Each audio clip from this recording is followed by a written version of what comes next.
Olá! Pessoal, vocês viram a capa da E-Commerce 2025? Eu vou tentar deixar aqui. Em outro momento eu comento todos os pontos, mas eu queria comentar sobre estes dois símbolos que estão aqui embaixo. Aqui vocês podem ver essa figurinha. Essa mulher aqui é a Jane Austen. E aqui embaixo, na mão dela, tem um símbolo que poderia ser uma revolução.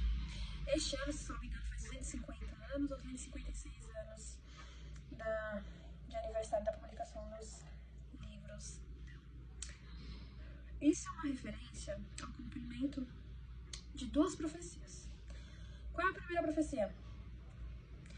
Olha só pra você ver, uma amiga não tá acompanhando as profecias, talvez você não. Presta atenção.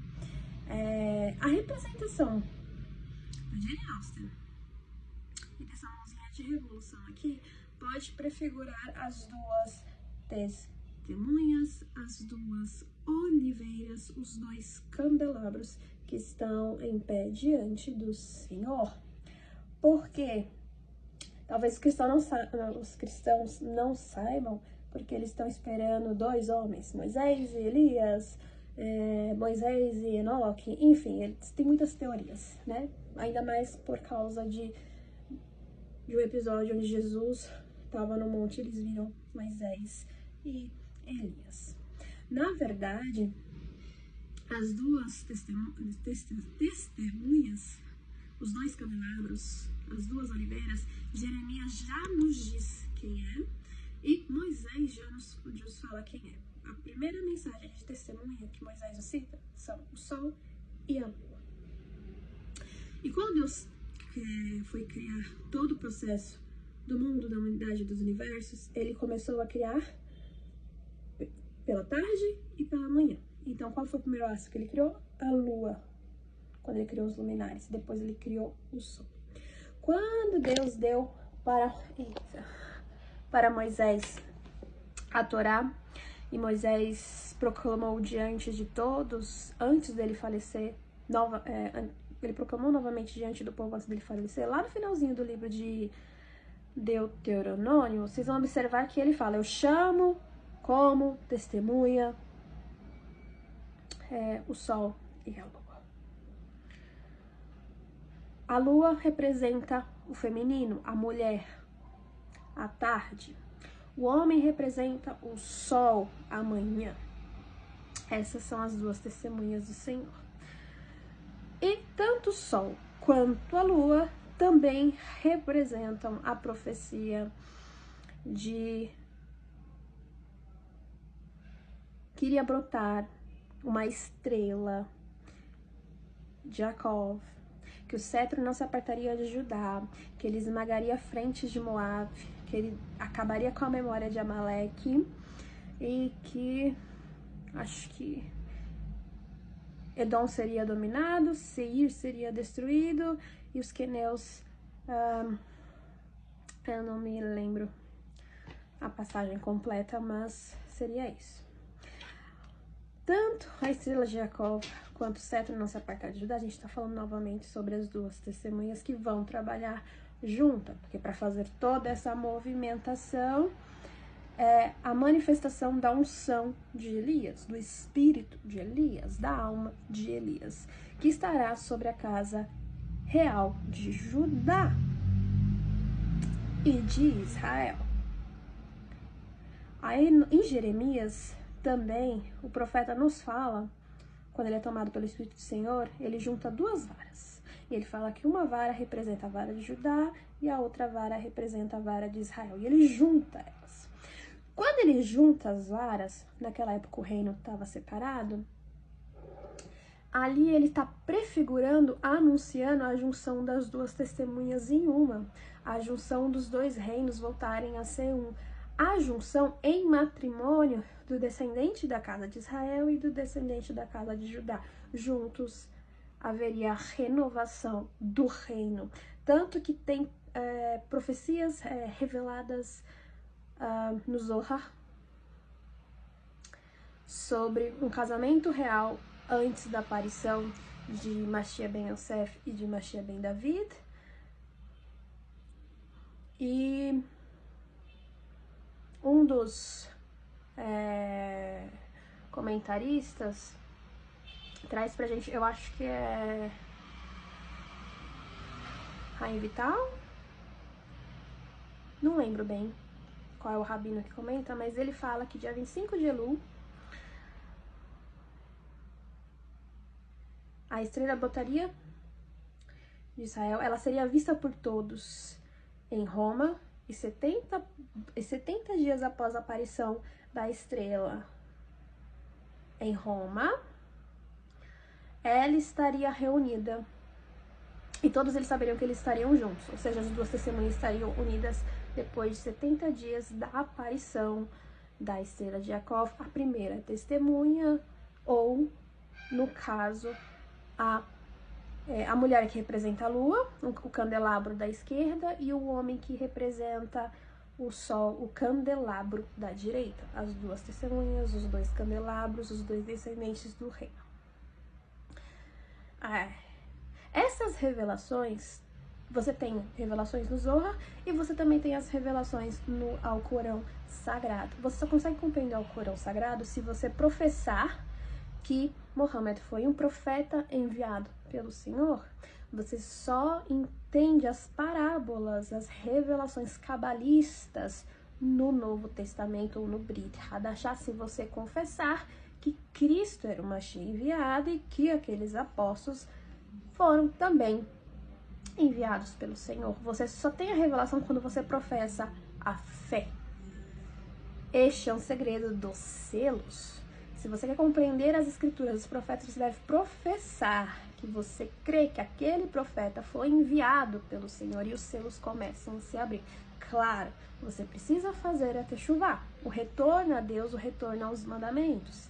Virar as 613 chaves na porta que é Cristo. Não é eu creio em Jesus, eu tô salvo e ele perdoa meus pecados. Ele como porta, ele tá lá para abrir para você. Você vai girando cada chave de cada mandamento e a porta vai se abrindo até que você chegue na última porta e ele abre para você. Esse é o segredo. Quando o João tá lá em Apocalipse, ele fala: eu vi uma porta e subi. Você vai abrindo várias portas até a última porta e você sobe. Quando você sobe, você vê tudo o que vai acontecer do alto. Você tem toda a revelação, todo o livro, todas as cartas do Novo Testamento são cartas cabalistas, com algumas diferenciações no livro de Mateus. Mas isso é um assunto para um outro vídeo. Eu vou tentar começar a trazer os estudos cabalísticos aqui para vocês aprenderem o Novo Testamento no seu contexto original e o outro lado do Antigo Testamento e como você faz o retorno a techuvá dos mandamentos, o retorno a Deus. Vou trazer também as sunas, porque Deus deu orientações nas sunas. Todas as orientações das sunas estão na Torá. E a suna é uma maneira mais fácil de você compreender, é uma maneira mais poética, mas extremamente importante como obra feita pelo Senhor. Isso é muito importante. E você vai observar que, aqui nessa capa da Economist, tanto esta mulher aqui, que faz Jane Austen, quanto essa revolução estão de vermelhos, eles estão ligadas à queda ou à subida da movimentação financeira. Então eles não sabem como eles vão agir, porque eles não sabem quem são as testemunhas, eles não sabem como Deus vai agir, porque Deus ocultou tudo isso, e tá em vermelho. Tipo, a movimentação dessas duas pessoas, deste movimento, vai mudar todo o cenário político, todo o cenário econômico. A gente tem aqui Saturno, que representa o retorno, e a gente tem aqui o Trump, que tá como peão do grande cenário político, escondendo outras figuras que estão por aqui, mas depois a gente entra. Tudo isso daqui tá revelado na Torá. Tudo isso daqui, tudo Deus já revelou. Deus, o único Deus vivo, o primeiro, o último, aquele que existe, que era e é, ele sempre revelou o fim desde o princípio. E eu te faço uma chamada para o retorno a Deus, para voltar para o Pai e para voltar a ser humano. Nós estamos em uma fase espiritual que esquecemos de ser humanos. Precisamos aprender a ser humanos. Mas como aprenderemos se não temos modelo ou não compreendemos o modelo que Deus nos enviou? Nós precisamos entender esses passos, os passos de Mashiach, os passos de Cristo, para poder voltar ao nosso estado original de humanidade, para lavar as nossas vestes. Porque nós precisamos lavar as nossas vestes, vestir as vestes santas, para então sermos selados.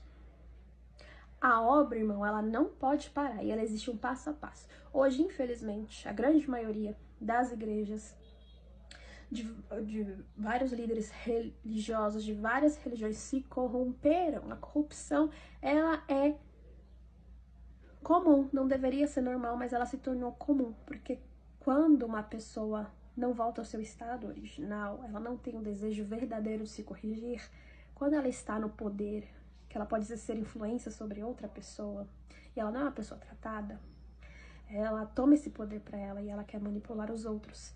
Então ela se coloca numa posição de ser adorada no lugar de Deus, mas ela esconde que ela quer ser adorada e você nem percebe que você está levantando altar. Ela se coloca para ser adorada, como touro de ouro. E você não percebe e acaba fazendo, porque você está seguindo, obedecendo, ao invés de ouvir a voz de Deus, as instruções de Moisés, os passos de Cristo. Tenhamos cuidados e voltemos à fé. Você precisa de voltar a Deus e um curso de autoconhecimento espiritual, para que, ao ler, se relacionar com o Senhor, você se desenvolva, tá bom? Lembre-se que é Ele que vai juntar as suas ovelhas. Lembre-se que é Ele que vai pastorear as suas ovelhas. Lembre-se que é Ele que irá te salvar.